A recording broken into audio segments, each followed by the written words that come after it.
अमीर बेटी का सौदा। अमीर बाप की बेटी शिल्पी को मुकेश पसंद होता है, लेकिन दोनों के बीच हैसियत की दीवार खड़ी होती है। और फिर कहीं नौकरी कर लो थैंक ना। यू फॉर वॉचिंग क्या हमारी हमेशा प्यारी ये लोहे की कहानियाँ। सलाखों के पीछे भागते रहते हो? कितनी मेहनत करते हो। शिल्पी, नौकरी से कुछ नहीं होगा। तुम लोगों की हैसियत तक पहुंचना है तो अपना ही बिजनेस करना पड़ेगा, वरना तुम्हारे पापा किसी और से तुम्हारी शादी करवा देंगे। अच्छा, ऐसे किससे करवा देंगे? मैं तो तुमसे ही शादी करूंगी। बोल दिया तो बोल दिया, बस। मुकेश उस बेचारी को समझाता भी तो क्या। दुनिया के रीति रिवाजों से काफी दूर थी शिल्पी। भले ही बड़े बाप की बेटी, लेकिन सादगी इतनी कि क्या कहना। बेटा शिल्पी, कल तुमको देखने लड़के वाले आने वाले हैं, तैयार रहना। मैंने तुम्हारी माँ को समझा दिया है।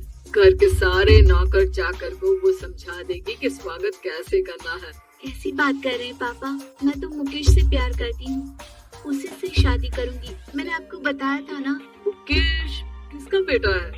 वो स्टील किंग सिंघानिया का या वो जो बड़े ज्वेलरी वाले हैं मेहता उनका? नहीं पापा, वो अपना ही काम करता है, लेकिन एस्टैब्लिश नहीं है अभी। पापा, वो आपके पास तब आएगा जब कुछ बन जाएगा। आप प्लीज थोड़ा सा वक्त दे दीजिए। पिता को शिल्पी की बात पर गुस्सा आ जाता है। वो उससे कुछ नहीं कहते और शिल्पी की माँ के पास जाते हैं। ये संस्कार देकर बड़ा किया तुमने शिल्पी को, और कैसे मैं किसी भिखारी के साथ उसकी शादी कर दूं? कौन है ये मुकेश? मैं जानती हूँ, बड़ा ही होनहार लड़का है। शिल्पी से बहुत प्यार करता है और शादी करना चाहता है। अरे ऐसे कैसे मैं किसी से भी अपनी बेटी की शादी कर दूं? कोई भी उठकर आए और कहे कि मैं शादी करना चाहता हूँ तो मैं शादी कर दूं? कान खोल कर सुन लो, कल उसे अच्छे से तैयार कर देना, क्योंकि जो लड़का मैंने देखा है शिल्पी के लिए वो करोड़पति घर का बेटा है, समझी? लाख मना करने पर भी शिल्पी को उस लड़के से मिलवाया जाता है जो उसके पिता ने उसके लिए देखा था। देखिए, मैं किसी और से प्यार करती हूँ और उसी से शादी करूंगी। ये तो बहुत अच्छी बात है कि तुम किसी और से प्यार करती हो, क्योंकि मैं भी किसी और से प्यार करता हूँ। लेकिन शादी तो हम दोनों को ही करनी होगी, जानती हो ना, ये बिजनेस और ये सारा कुछ। शिल्पी को समझ में नहीं आता कि वो क्या कह रहा है, लेकिन वो समझ जाती है कि वो लड़का भी किसी और से प्यार करता है। पिताजी, वो भी कह रहा था कि वो किसी और से प्यार करता है। हाँ तो करने दो ना, हमने तो नहीं रोका। तुम अपना देखो, शादी के लिए हाँ कर गया है वो। लेकिन क्यों? अरे वो और मैं दोनों ही एक दूसरे से प्यार नहीं करते, फिर शादी क्यों कर ले? पापा, एक बार सिर्फ मेरे कहने पर आप मुकेश से मिल ले। पिता शिल्पी के कहने पर फॉर्मेलिटी के लिए ही सही, लेकिन मुकेश को घर बुला लेते हैं। देखो, ज्यादा वक्त नहीं दे पाऊंगा। ये बताओ कि शादी के बाद कहाँ रखोगे उसे? 2 कमरे के मकान में? नहीं सर, मैंने 2 साल के बाद का सारा प्लान कर लिया है। मैंने आयरन इंडस्ट्री खड़ी करने के लिए पूरा ब्लूप्रिंट तैयार किया है। मेरी खुद की जगह है दादाजी की, बस थोड़ा फंड का अरेंजमेंट हो जाता तो काम शुरू कर देता। अच्छा, मतलब तुम यहाँ फंड रेज करने आए हो?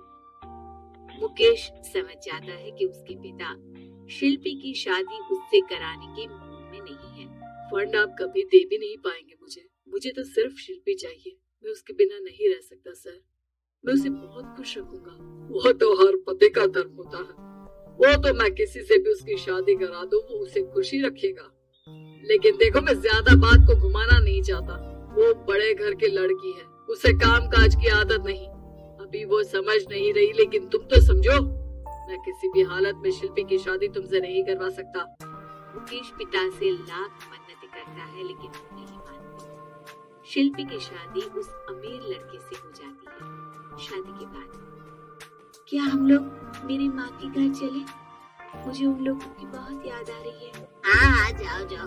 वैसे भी आज मैं अपनी गर्लफ्रेंड के साथ मसूरी जा रहा हूँ, तुम जा सकती हो। कैसी बात कर रहे हैं?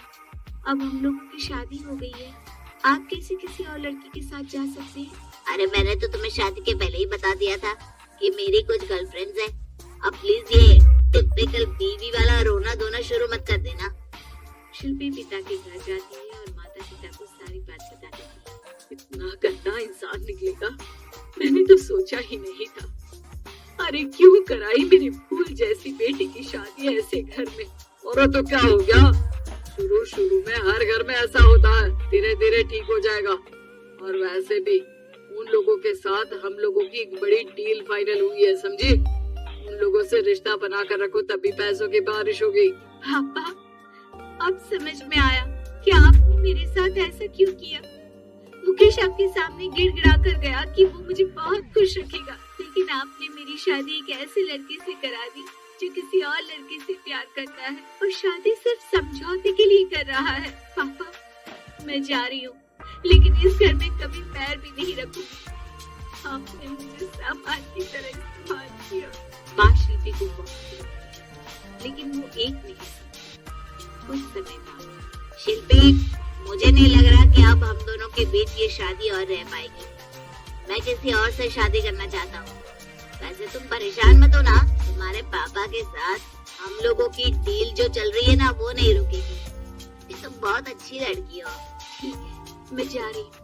तलाक के पेपर में साइन कर दूँ, लेकिन एक शर्त है, मैं कहाँ गई ये बात मेरे पिता तक नहीं पहुँचनी चाहिए। शिल्पी घर छोड़कर चली जाती है।